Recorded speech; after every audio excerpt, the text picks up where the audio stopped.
Hello again, rail fans. I've been getting a lot of questions lately just about basic kind of railroading things that I see out there. And I try to answer them all in the comments section below and the email at railfandanny@gmail.com.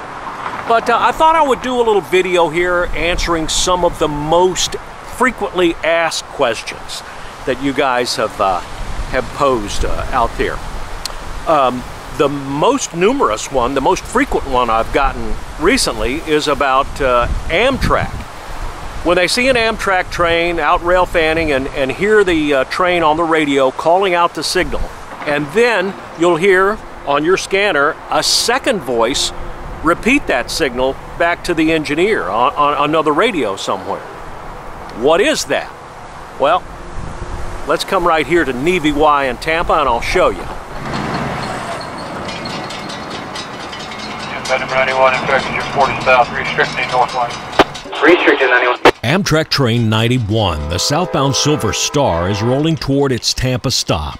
He's calling the signal at Ybor City, the north leg of the Navy Y. That second voice responding was the conductor.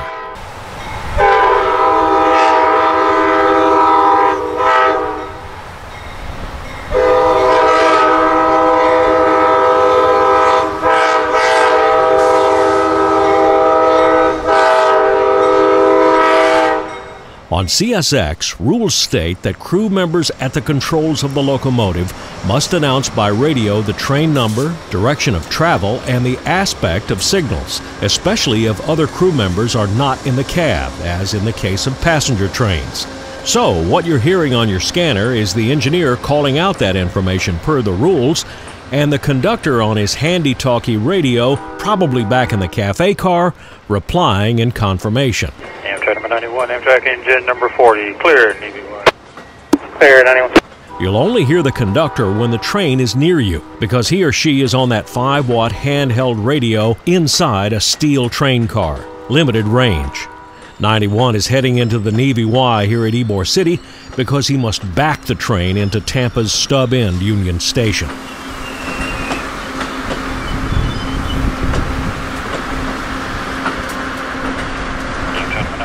Next question. What does working a yard mean? Medium approach, medium Lakeland Junction, locomotive CFX 5434, Q45320. Q453 is a daily Waycross, Georgia to Miami, Florida manifest freight. But here, he's making a detour off that route to work Winston Yard in Lakeland.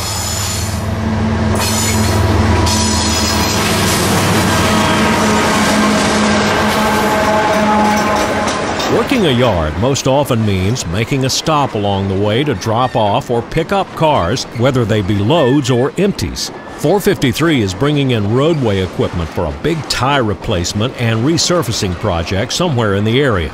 This large cut of company cars would have been its own train just a few years ago, a work train with a W prefix. But since precision scheduled railroading, it's just tacked on the top of a regular freight train to get it where they need it. The 453 crew will pull this train by Winston Yard and back it in, breaking it into separate cuts in yard tracks. Then a new crew will come in and put the remaining train back together and haul it to Hialeah Yard in Miami.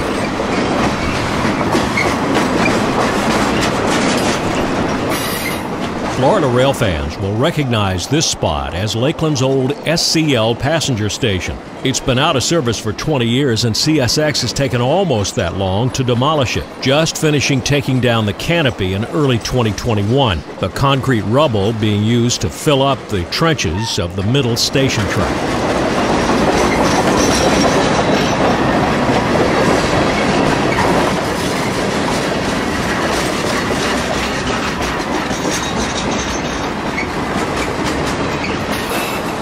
CSX detector, milepost 849.7, speed 34, no defects. Repeat, no defects. Total axles 640, length 10.928. Detector out. Why do the two bottom lights on locomotives flash sometimes but not others? Here's an example on Amtrak 91 again. The two lower lights on the front of the engine are called ditch lights. FRA rules require these auxiliary lights be placed so they form a triangle with the main headlight. Ditch lights may burn steadily or flash alternately on approach to highway crossings. On most Amtrak and CSX engines, these ditch lights burn steady until the horn is blown or the bell is rung. Watch the ditch lights when the engineer blows a hello at me.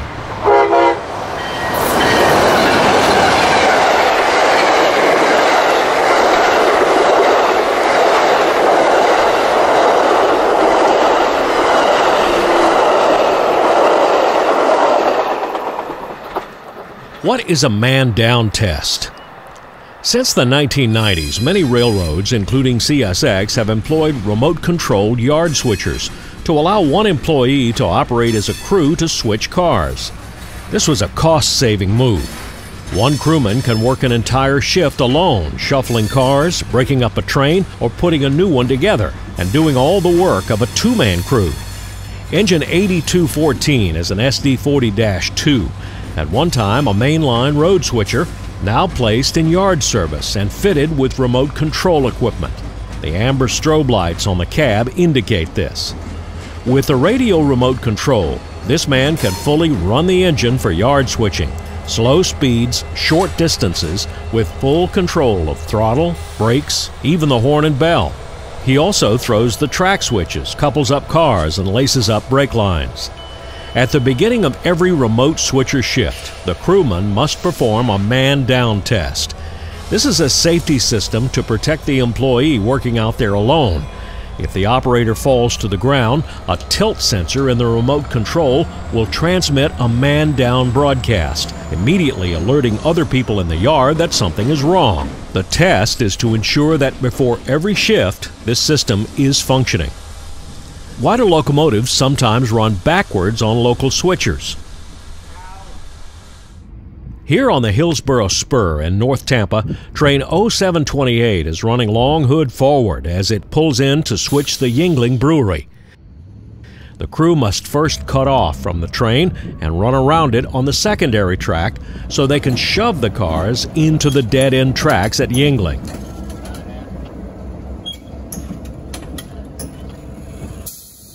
The man in the orange vest is a conductor trainee. The man in the green vest is a 20-year veteran.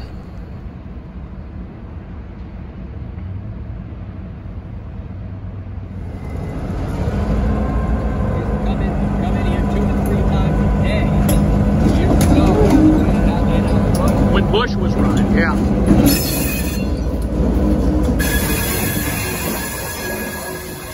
The local switcher is the last mile of railroading, or the first one. He's the one who picks up from and delivers train cars to customers. This can involve pulling or shoving cars into long, unusual tracks in tight, steep, dark, or otherwise precarious places. But I don't know if any of those factors come into the decision of which way an engine is pointed on the job. From what I've gleaned from railroaders, locomotives on local switchers are just sent out on short runs, no matter which way they're turned. At least they'll be running in the right direction for half the trip, in any case. 0728 is delivering these two hopper cars loaded with malt, which is one of the ingredients necessary for beer making. They get at least a couple of these deliveries every week.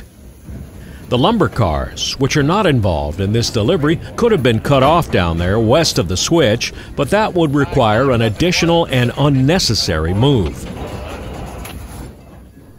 The conductor has stopped the move. The 30th Street crossing signals have deactivated as the train approached the pavement, no doubt because of rusty rails, which can inhibit the electrical circuit that triggers crossing signals.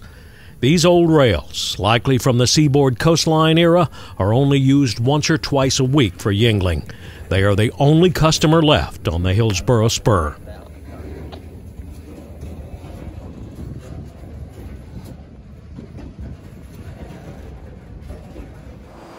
The reasons and mysteries of why railroads do the things they do are seemingly endless, but it's been a fascination of mine for a long time to seek out these answers, and I like sharing them with you. Please send your questions or your comments about this video or anything you can think of to me in the comments section below. I read them all. Or you can email me at railfandanny@gmail.com. I read all of those and answer as many as I can. Please hit the thumbs up button if you like this video. Subscribe to the channel if you haven't done that. Hit the little bell to be notified when I put up a new video. And how about we plan to meet up again somewhere real soon, somewhere out there on the high iron. Till then, this is Danny Harmon.